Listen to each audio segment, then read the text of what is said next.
Hi, my name is Nathan from jazzguitarlessons.net, and you're listening to Album Deep Dives. Welcome to Jazz Guitar Lessons, where we help guitarists learn jazz faster, express themselves more fluently, and have fun along the way. My name is Mark, and if you're looking to learn jazz, form better practice habits, and especially if you enjoy a French accent, make sure to subscribe. During this episode, we will explore the sonic world of one of the most incredible jazz guitarists of the current generation, that is, Julian Lage. I'll discuss his latest record, titled Love Hurts, released in 2019 under the Mac Avenue label, so be ready to be amazed by this exciting and dynamic album. As is customary for these podcasts, let's start with some background information. Julian Lage was born on Christmas Day, 1987, in Santa Rosa, California. Julian was considered a child prodigy, starting to play guitar when he was only 5, and having his first public performance just a year later. By the age of 8, he played on stage with none other than Carlos Santana, and was the subject of the Oscar-nominated mini-documentary, Jules at 8. If this wasn't enough, he played at the 2000 Grammy Awards when he was only 12 years old. One of the main characteristics that make Julian Lage such an exciting musician is his seemingly unending musical curiosity. He has mentioned during a few interviews how his modus operandi is to pursue everything he feels attracted to. He feels a sort of artistic obligation to get to know any type of music he likes, to the point where he can communicate with people that have mastered that particular style or genre. He mentions his intention is not to be a master of every kind of music he loves, but to be fluent enough to be able to express himself with relative ease. And this certainly holds up, as he has been a student at the San Francisco Conservatory of Music, the Sonoma State University, Berklee College of Music, and even the Ali Akbar College of Music, where he studied the Indian-Pakistani percussive instrument, the tabla. This curiosity permeates every project Lage has been a part of, whether it is solo guitar, jazz trio format, large ensembles, backing up singers, or collaborating with veterans of the jazz world such as Gary Burton, Pat Metheny, John Zorn, Bela Fleck, Fred Hirsch, among many others. Julian always has something fresh to bring to the table, and at only 31 years old, he already has a curriculum vitae that any professional player of any age would be proud of.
Isn't his sound hypnotic? We'll explore this further, but his dynamic control and phrasing is out of this world, and it's even more impressive if you get to experience his playing live. Getting back to our discussion, Love Hurts is quite a special album because it completes what Julian considers to be an album trilogy. Ever since his first jazz trio album as a leader, Arclight, came out in 2016, Lage was looking to explore the jazz trio dynamic deeply. He was inspired by guitar legends that mastered the jazz trio approach, such as Jim Hall, with whom he took lessons and played with on several occasions. In Julian's mind, There is something very challenging in a jazz guitar trio because the separation between each instrument's range is very evident. It's hard to make a jazz trio sound as a unit, and for the interaction between the instruments to feel organic. To put it in Julian's own words, and I quote, "Certainly with guitar, bass, and drums, there's greater disparity between the frequency of the cymbals and the open strings of the guitar, for example, and from there to the low end of the bass. A more skeletal system is how I think of it. Jim Hall was such a master of that. He would play whole solos and never use the B or the high E string. As a consequence, his lower register playing had this gravitational pull toward the upper range of the bass, this lovely fusion which I've always thought was so gorgeous." End quote. It is also good to point out that this album features a different trio from the one that participated in his previous two releases in this trilogy. On this occasion, Julian was backed up by the Bad Plus drummer Dave King and the Peruvian bassist Jorge Roeder. Love Hurts features a very eclectic set of tunes, focusing mainly on the American music of the late 60s and 70s. Starting with Peter Ivor and David Lynch's In Heaven, one of the many characteristics that make Julian such an impressive musician is his musical sensibility. He has such a clear idea of what he's going for at all times, and this frees him to take chances and experiment with whatever concept he is curious about. For starters, the amount of detail, work, and precision that goes into his tone is astounding. We'll listen to a short example of this, and during the scarce 50 seconds of this clip, we can appreciate him playing very delicate melodies, moving in a matter of seconds to a much more aggressive approach, creating a dynamic interest in his phrasing that maintains the listener's interest and makes his musical phrases sing beautifully. Notice especially how he uses his dynamic control to separate his melodies from his harmonic comping.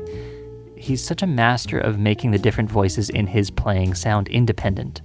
Let's listen.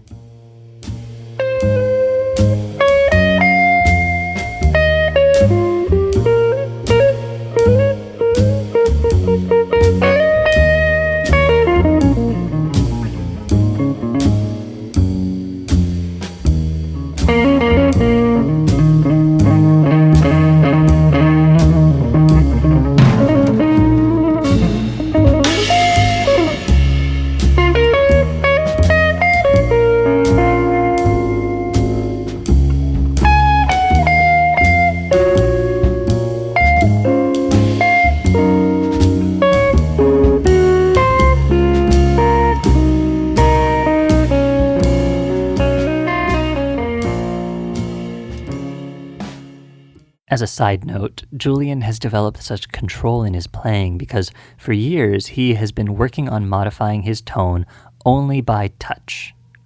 He doesn't use any pedals while recording, and the ones he uses on stage are only to emulate the sound he would get from going straight to a small tube amp when he is forced to use bigger amps due to the size of the venue. He has nothing against pedals, but he just feels he doesn't need them and prefers to change his tone naturally with his playing technique.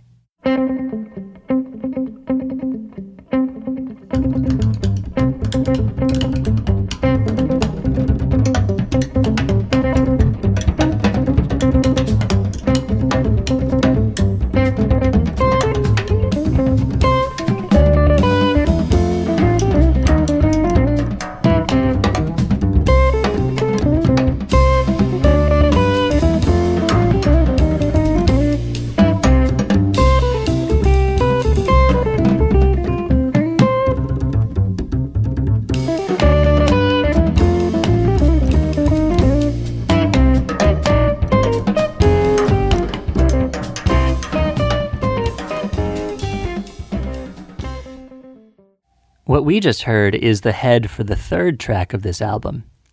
It's an exciting composition by the great Keith Jarrett, titled The Wind-Up, and it's such a joy to listen to. It's surprising how well this song fits the guitar, given that it is composed by a pianist. Julian suspects that it might be due to the kind of musical language developed inside the popular ECM sound that Keith was a part of, This sound was heavily driven by guitarists during the 70s with musicians like Pat Metheny, John Abercrombie, and Ralph Towner. In this trio's interpretation of this tune, right before the head out, we get a chance to listen to the other face of Julian Lage. He has always been a lover of free jazz, especially of proponents like Ornette Coleman. So at the end of his blowing, he takes a short but very exciting solo guitar interlude, stretching the time feel and harmony of the tune and giving us a taste of his love for free improvisation.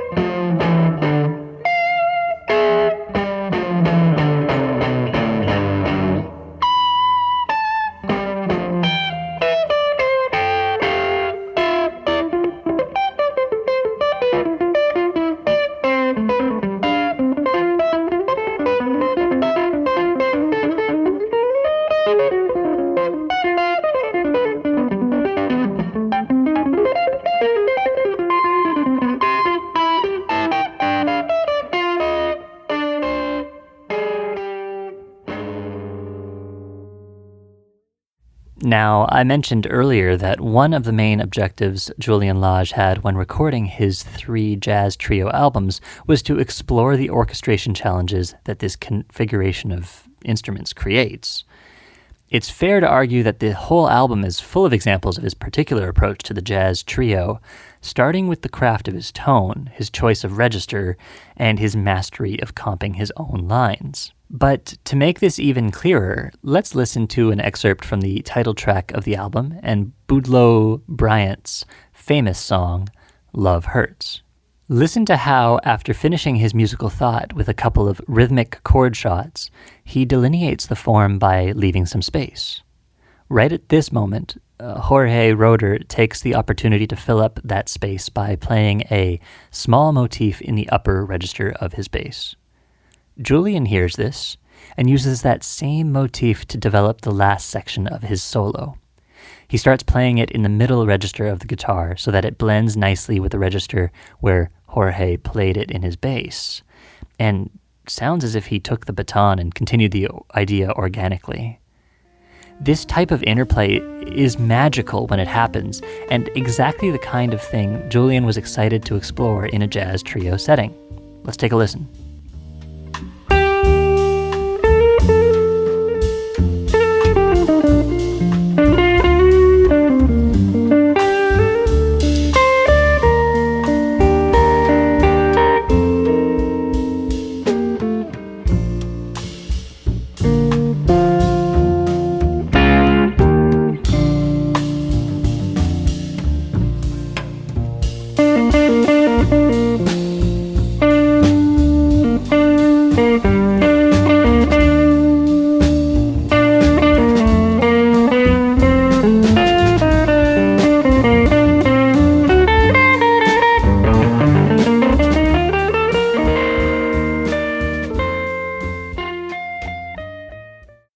Being witness to that level of communication between musicians is pretty magical, right? Well, this album holds 2 other interplay gems, and funnily enough, they are the 2 Julian Lage originals featured on this record. The first one is called Circles, and it's a beautiful composition based on a repeated pattern that permeates the whole track. For the sake of time, we will only discuss the second original track named Lullaby. What is special about both of these tracks is the treatment that the trio gave to them. It reminds me a lot of how the Paul Motion trio with Joe Lovano and Bill Frisell play together. By the way, if you haven't checked out the Bill Frisell deep dive yet, I encourage you to do so as we discuss one of his records with Paul Motion. Julian Lage's trio treats these tunes a lot more freely than the rest of the tracks in this album.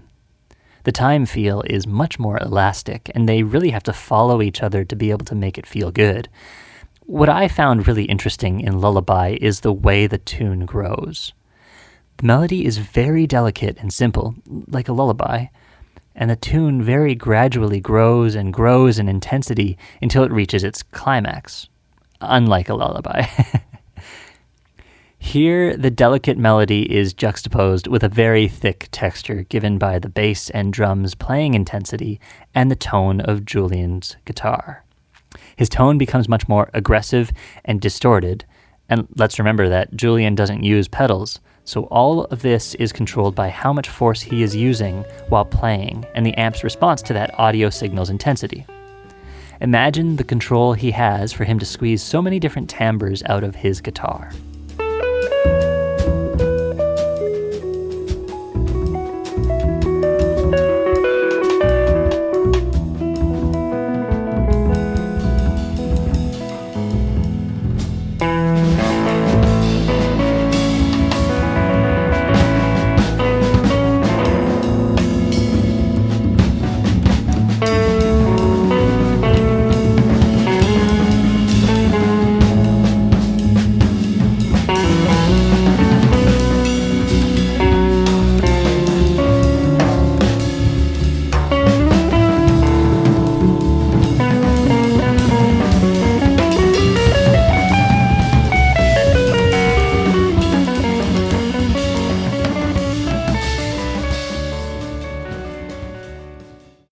The last song on the album is Roy Orbison and Joe Melson's famous song, Crying. The interpretation of this song is very much like the one on Love Hurts, but it has a few great surprises that makes it a perfect end to this dynamic album. Julian's tone is as amazing as ever, and this song features what is probably his most aggressive approach to the guitar in the album. Right before Julian's solo, the band goes into a rock vamp that pushes the intensity to the max and provokes his solo to start rocking right from the get-go. To make this song even more interesting, Julian's interpretation of the melody uses a huge range of techniques that creates great variety and interest in an already beautiful melody. As we mentioned before, Julian's unending curiosity has driven him to learn many different genres and styles.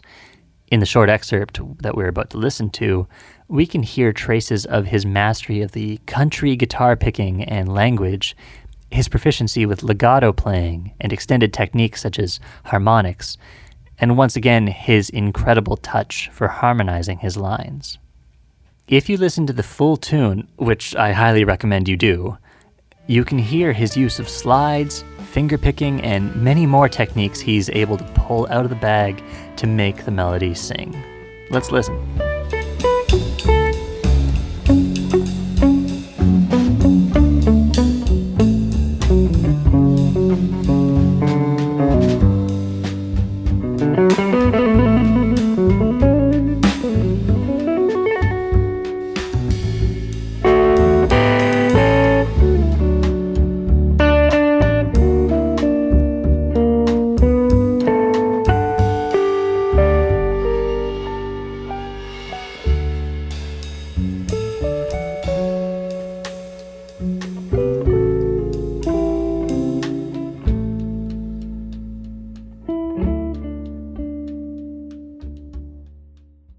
If you're intrigued by Julian Lage's artistry, there is plenty more to explore.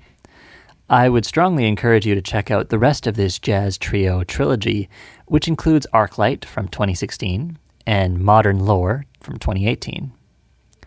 For some of his solo guitar work, you can listen to The World's Fair, 2015 album. And if you want to explore his folk and country side, I would encourage you to listen to his collaboration with the member of the Punch Brothers, Chris Eldridge. Their albums are Avalon and Mount Royal, and they are such an amazing listen. Thank you so much for listening to this episode of Album Deep Dives. I hope that you enjoyed it. Julian Lage is a clear example of what is possible if a child prodigy's love for music keeps running strong and is cherished throughout the years. It's rare for this to happen due to the extreme pressure that child prodigies usually experience, but we are all lucky that this was not Julian's case. His undeniable talent and hard work will hopefully gift us with more music in the following years, and we'll be waiting anxiously. Once again, I've been your host, Nathan from jazzguitarlessons.net. Make sure to check out the other album deep dives on the website, as well as the courses offered as part of the Jazz Guitar Mastery program. If you want to send me an email, you can send it to me at nathan@jazzguitarlessons.net. Until next time, happy shedding.